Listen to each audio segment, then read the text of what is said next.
কি অবস্থা সবার? Welcome back to the channel. আজকে এই লেক্সাস রেস কারটা নিয়ে কিছু কথা বলবো, রিভিউ করব, আনবক্সিং করব এবং হচ্ছে রেক্সি নিয়ে কিছু কথা বলবো, ঠিক আছে? তো অ্যারোস্টাইল অ্যারোস্টাইল হচ্ছে ফার্স্ট টাইম বের হচ্ছে। অ্যারোস্টাইল সিরিজটা আগে কখনো বের হয়নি এবং সবাই বলছে যে এটা এই বছরের সবচেয়ে সেরা সিরিজ এবং হিউজ ডিম্যান্ড ওয়ার্ল্ড ওয়াইড সব জায়গায়, এবং গাড়িগুলো কিন্তু খুবই সুন্দর। তো এর মধ্যে প্রথম যে গাড়িটা নিয়ে আজকে কথা বলছি সেটা হচ্ছে লেক্সাস RCF GT3। এটা একটা রেস কার, যেটা ফার্স্ট টাইম 2017 সালে IMSA ওয়েদারটেক স্পোর্ট কার চ্যাম্পিয়নশিপে পার্টিসিপেট করেছিল এবং পরে অনেকবার এটা এটা উইনও করেছে এবং it is very popular car, ঠিক আছে? নাম্বার 14 কিন্তু এটা, as you can see this is number 14। VS racing কোম্পানির গাড়ি, যেমন এইটা হচ্ছে এও এও রেসিং টিমের গাড়ি, এটা হচ্ছে VS রেসিং টিমের গাড়ি। কালারটা আপনি দেখতে পাচ্ছেন, মেটাল ফ্লেক রয়্যাল ব্লু, যেটা হট হুইলস বলছে। এটা কালারটার নাম দিয়েছে মেটাল ফ্লেক রয়্যাল ব্লু। এবং এই গাড়িটা কিন্তু this is not the first time we are seeing this car. So এই গাড়িটা কিন্তু 2023 সালে একটা টু প্যাকের সাথে বের হয়েছিল ব্ল্যাক কালারের, ঠিক আছে? সেম গাড়ি ব্ল্যাক কালারের। আমি যদি এটার কাস্টিং দেখি, এটা 2022 সালের casting, this is not a new casting. Second time আমরা এই গাড়িটা দেখতে পাচ্ছি, ঠিক আছে? And this is absolutely amazing, মানে এটা একটা ফাটাফাটি গাড়ি, এবং যার কারণে আমি ভাবলাম যে এটা আনবক্সিং করে সবাইকে দেখাতে হবে how amazing this car is. So let's unbox. এটা থাকে এখানে, এখানে আনবক্স করি। কেন জানি মনে হচ্ছে রিসেন্টলি হট হুইলস এর কার্ড গুলা বেশি শক্ত হয়ে গেছে। বেশ।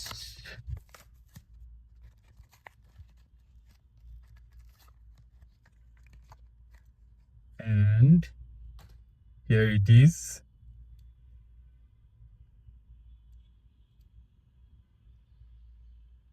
এবং এটা গাড়িটা অনেক ভারী আছে, ইউনো।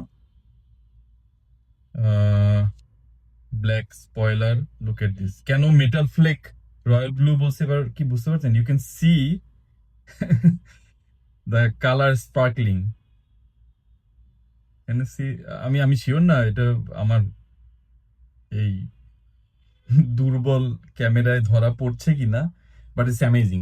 ওকে, সো লেক্সাস টয়োটার গাড়ি, অ্যান্ড এইখানে নাম্বার 14 লেখা আছে। হেডলাইটের ডিটেলটা দেখেন, is very nice, very aggressive looking, as you can C.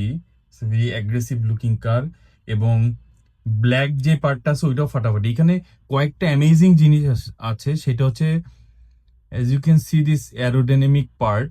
এইগুলা কিন্তু উম, মানে আমি কয়েকটা ভিডিও দেখলাম যে এই জিনিসগুলা অনেক আগে ছিল না। লাইক রেক্সিটা আমি এই কারণে রাখলাম, রেক্সিতে ইফ ইউ লুক এট রেক্সি, এই অ্যারোডিনামিক পার্ট গুলা কিন্তু আগের অনেক গাড়িতেই ওরা দিত না, বাট রিসেন্টলি এই রেস কার গুলোতে কিন্তু you can see all this aerodynamic part. এখানে দেখেন,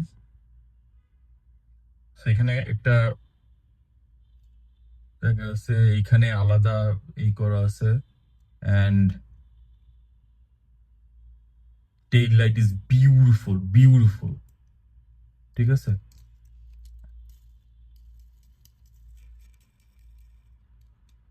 খুবই ফাটাফাটি একটা গাড়ি। যেটা বললাম 23 সালে এটা বের হয়েছিল টু প্যাকে, সুবারুর একটা গাড়ির সাথে বের হয়েছিল যতদূর আমার মনে পড়ে। অ্যান্ড এইখানে ভিতরে ডার্ক ইন্টেরিয়ার, এইখানে এই যে কেজ গুলো দেওয়া আছে রেসিং গাড়িতে যেগুলো থাকে। আহ একটা খুব মজার বিষয় খেয়াল করলাম, সেটা হচ্ছে এই সাইডে হচ্ছে গ্লাস নাই। যে ক্যান সি এই সাইডটা ফাঁকা এবং এই সাইডে কিন্তু গ্লাস আছে। আমি কি গ্লাসটা ভেঙে ফেলছি বাই এনি চান্স? খুলতে যে না, গ্লাস নাই এখানে। ওকে, আপনারা কেউ ওপেন করলে আমাকে জানান। So this is quite unusual, I guess. And I love the colour, মানে আমি এই কারণে গাড়িটা ওপেন করলাম, ঠিক আছে? গাড়িটা ওপেন করার মেইন কালারটার কারণটাই হচ্ছে আমি ওপেন না করলে এই কালারটা আপনাকে দেখাতে পারতাম। Look at this sparkling colour, it's beautiful beautiful. আচ্ছা, এটাকে এতবার বিউটিফুল বলার দরকার নেই। So let's move into some more information. সেটা হচ্ছে যে এইটা কিন্তু 24 আওয়ার্স ডেটোনা রেসে এটা পার্টিসিপেট করছে, এবং এটা অনেকগুলো রেসে পার্টিসিপেট করছে। ড্রাইভার এক একটাতে এক একজন ছিল।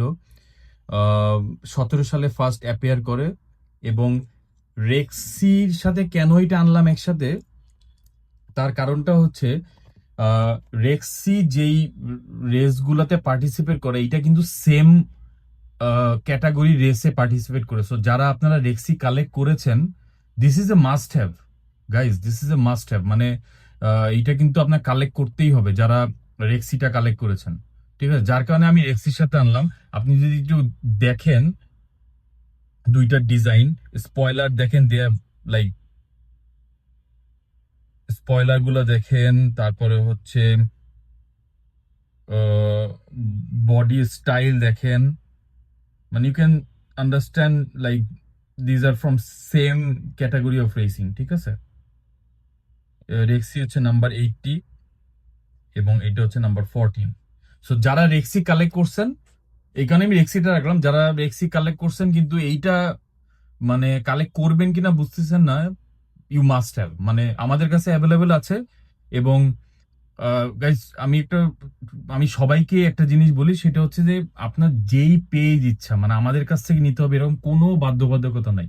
এখন বাংলাদেশে আমি I was following some other pages, they are doing amazing. মানে আমি আমার মনে হচ্ছে গত 3-4 বছর আগেও ভাবা যেত না যে এত ফাস্ট এত গাড়ি অ্যাভেলেবেল থাকবে। মানে এখন you can get your desire car from any pages, ঠিক আছে? সো একটা জিনিস বলবো, সেটা হচ্ছে অ্যাডভান্স প্রি অর্ডারে করে অ্যাডভান্স করার দরকার নেই। সো খুব রিনাউন পেজ না হলে দরকার নেই। অনেকেই ধরা খাইছে, বাট এছাড়া আপনি যে কোনো পেজ, যেই পেজ আপনার পছন্দ, আহ, যাদের আপনার পছন্দ, আপনি you can take it, but must have, must have. এই কারণে আমি বললাম আমাদের কাছ থেকে হোক যাদের কাছ থেকে হোক, you should have this colour. Like কালারটা দেখেন, বিউটিফুল। হট উইলস নাম দিছে metal flake royal blue, metal flake royal blue, amazing. আমি আরেকবার পুরোটা ঘুরে দেখাচ্ছি, amazing, just look at this.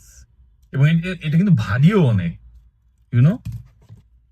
So almost same দুইটার ওয়েট মনে হচ্ছে, বাট নর্মাল অনেকগুলা গাড়ির থেকে এটা বেশ ভারী আছে গাড়িটা, ঠিক আছে? এটা বেশ গাড়িটা ভারী আছে। সো এই হচ্ছে রিভিউ। আর একটা বিষয় হচ্ছে যে এই গাড়িটা এই গাড়িটা হচ্ছে আমরা গিভঅ্যাওয়ে করব, ঠিক আছে? আহ, যেহেতু এটা ওপেন করা হয়েছে, এই ওপেন গাড়িটা আমরা গিভঅ্যাওয়ে করব। গিভঅ্যাওয়ের ইনস্ট্রাকশন পরে দেওয়া হবে, বাট আপনি আহ, আমাদের চ্যানেলটা অবশ্যই সাবস্ক্রাইব করবেন, ইউটিউব চ্যানেলটা, ঠিক আছে? গিভঅ্যাওয়ে কিছুদিনের মধ্যেই দেওয়া হবে গিভঅ্যাওয়ে। সো আমি ইনস্ট্রাকশনটা জানাবো কিছুদিনের মধ্যেই। তো এই গাড়িটা গিভঅ্যাওয়ে করা হবে, ঠিক আছে? একজনকে, only one person will get this car. Look at this, beautiful, just look at this. Alright, thank you everyone, thank you for watching this video. Next video দেখা হবে। Thank you.